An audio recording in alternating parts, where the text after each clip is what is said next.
Ron Rivera talks Chase Young. Fedex gets a refresh, and the name debate just won't go away. All that and more on your Daily Commanders update for 31 August. Let's go. Greetings and salutations. I'm Nathan Perry here from Ref the District on the Believe Network. Wherever you get your audio podcasts, you can listen to us right here also on YouTube. I'm the only one here today, so let's get this moving right along for your Daily Commanders update on 31 August. First things up, we got some roster moves here. Tyler Larson and Abdullah Anderson making the 53 now. Tyler Larson was expected, and that goes with the Fedarian Mathis going to IR. That is a short-term IR. F.A. Obata dealing with a patellar injury. He's going on IR. Abdullah Anderson is a defensive tackle, going to fill in there probably for Fedarian Mathis. But both of those two back on there. Tyler Larson, like I mentioned, was expected. They're paying money to both those individuals that they've signed on, so it made sense to bring them on. Mathis being injured, you get Anderson to kind of fill in as that fourth defensive tackle. The biggest thing from all of this, though, means that John Ridgway is going to be seeing a lot more snaps, as Mathis has only seen one game since he was drafted last year in the second round. Kind of big talk there with the second round curse and the team and everything, but John Ridgway really showing out last year. We'll see what he can do in the sophomore season, as he's going to get extended playing time with Mathis being out. F.A. Obata was a little bit of a surprise to be put on injured reserve, patellar injury with him. You just want to keep him off that leg as much as possible until it kind of calms down and you can get him back. He was a productive member of that defensive line last year, so hopefully they get something from the young guys taking his spot in the meantime, but we'll see what's going on. We have claim update information here. Ben Standig reporting that the Commanders did attempt to go after tight end Elijah Higgins. Higgins played under QB coach Tavita Pritchard while they were at Stanford together. This one was kind of an interesting kind of note for me, that they attempted to put in a claim. They lost out because there's 4 teams that put in a claim, Arizona being the first. So Higgins went to Arizona. So they will still get to see him. They just won't see him in burgundy and gold anytime soon. Washington surprisingly had kept 4 tight ends. Curtis Hodges was not expected to make the 53, but he ended up making it. I asked whether or not that means Logan Thomas isn't as healthy as we think he is. And the answer at the time seemed to be, no, he's progressing and it should be fine. They just like Curtis Hodges. They wanted to keep him around. Even Ron Rivera talked about how, these Curtis Hodges are hard to find, right? I mean, he's 6'8", very athletic. He's working and developing still in the position, so you didn't want to lose him. Totally understandable. But now you're going to go after Higgins, a tight end on the waiver claims. That to me, again, kind of brings back to how close is Logan Thomas to coming back. Now, Logan Thomas wasn't put on injured reserve like Mathis or F.A. Obata. So one would think that Logan Thomas is going to be coming back a little bit sooner than later. But going after tight ends, we've only heard from Ron Rivera and company how much they like this tight end room. Maybe it's just a case of wanting to get a guy they're familiar with. As I mentioned, they had the tie to Washington's QB coach, but it just still seems a little odd to me that if they were so happy with this position and, they're keeping 4 players, that they're going to go after another one. Whose spot would have Higgins have taken? Because he would have gone to the 53 if he was picked up off of waivers. Probably Curtis Hodges, maybe. I'm not sure. He ends up not going to Washington, but it was a very interesting thing of note. Washington Commanders in practice today for the last time before actually prepping for the Cardinals. That's right. Football's coming back. We're a week away, essentially, from real-time football, actual football. Love to hear that. Love to see that. Did not really enjoy hearing some of this injury update news. Cody Barton, Jeremy Reeves just out with an illness. Not too bad. Terry McLaurin has been in a walking boot at least up until Tuesday. So he's still sitting out as he works back from that toe injury. Dax Milne nursing that hamstring injury. That was one that I thought was going to cost him a roster spot, as he was battling against a fan favorite in Kashmir Allen. Allen in the practice squad, Dax Milne right now, trying to work his way back. He did play that final preseason game. Lower leg injuries like that, hamstrings and tight muscles, those just don't go away. So he'll probably be nursing that throughout the season. We'll see how much that impacts him on the field. Another kind of injury update for you. The big one is Chase Young. Too bad Stoner's not here for this one, because he would have quite the epic rant here. Chase Young is progressing from that stinger injury. Okay, that's baseline here. Ron Rivera, though, not seemingly happy to continue to have to talk about this subject, as we have the kind of text from it here. The biggest thing I can tell you is the guy is practicing and doing everything we need him to do right now as he's getting ready for the opener. I have no idea what the doctor's going to do, but I do know right now that he's told him he can continue to progress and get himself ready to go. So until then, there's nothing we can tell you, nothing we can say. We'll have the medical report come out on Wednesday.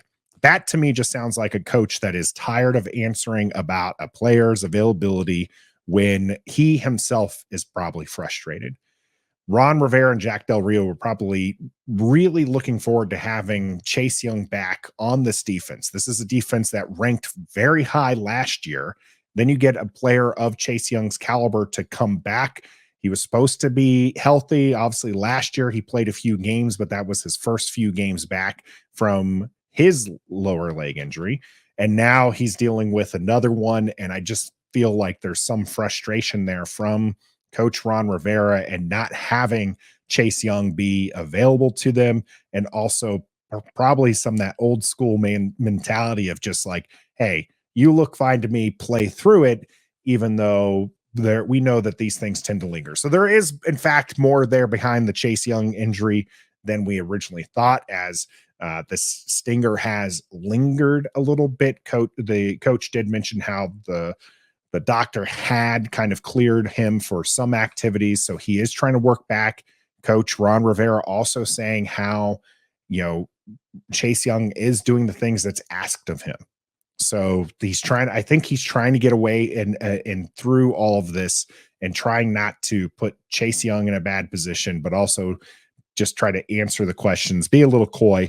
We'll see what that Wednesday update is next week, as that'll be the first injury report of the season. See whether or not they list him as questionable for the game against the Cardinals. You would like to have everyone on deck for that game.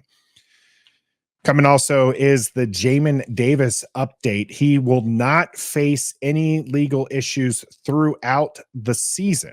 He is going to be clear of that. It's been pushed to March 4th. His defense attorney and prosecutor, they pushed it to get past even the Super Bowl. So hoping, fingers crossed, that part comes to fruition, but at the very least, he's not going to face anything until afterwards. So he can still go into a plea agreement, but before the March 4th deadline. March 4th, it seems like they're headed towards a jury. So that's kind of an interesting thing for the Commonwealth of Virginia, that they're going to do a jury conviction for the reckless driving. So I expect we'll see that this does get into a plea agreement. But the main thing for Jamin Davis and the Washington Commanders is that he will be available this entire season. So they'll get him for a full 17 games. Important because Washington only kept 4 linebackers. They did sign Jabril Cox to the practice squad.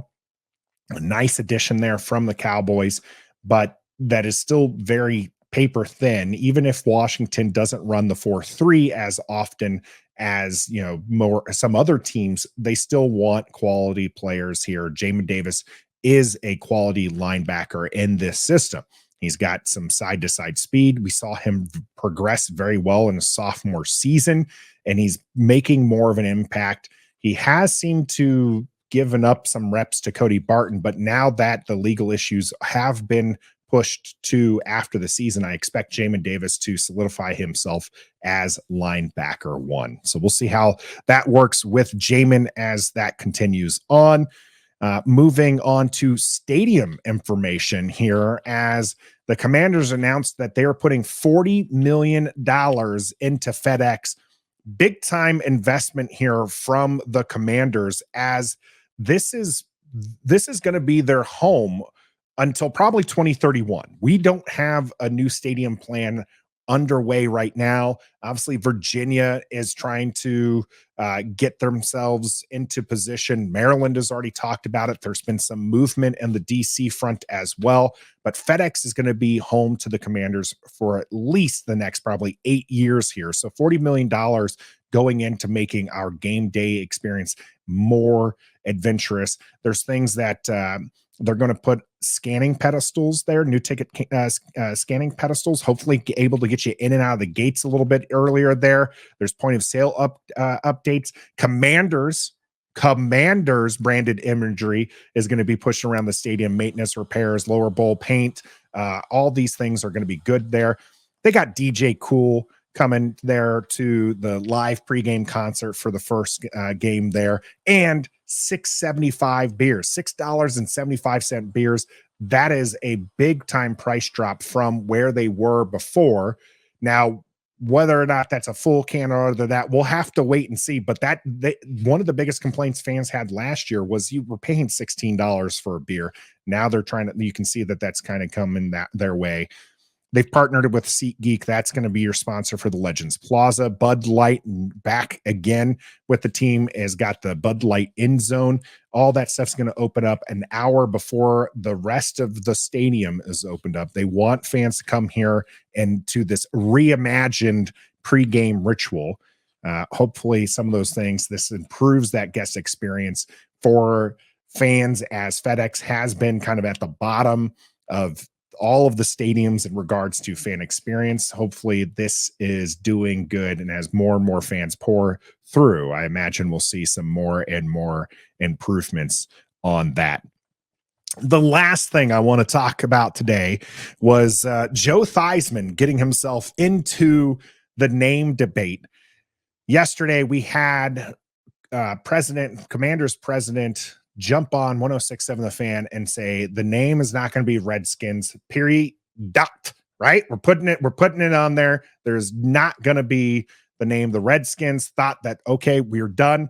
We're over. We don't have to do it. Here we got Joe Theismann picking the scab and getting on the Pat McAfee show, trying to get himself, Joe Theismann, trying to get himself back into, relativity or whatever, relevancy, saying, I think Washington wants to move towards a new name. I think Joe Theismann says. Of course, this just opens up the discussion with everybody else because they think Joe knows. Joe does not know.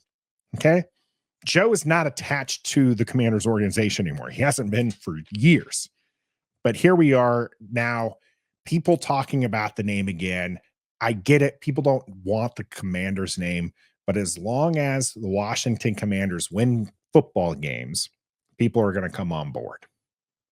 But until that happens, here we go.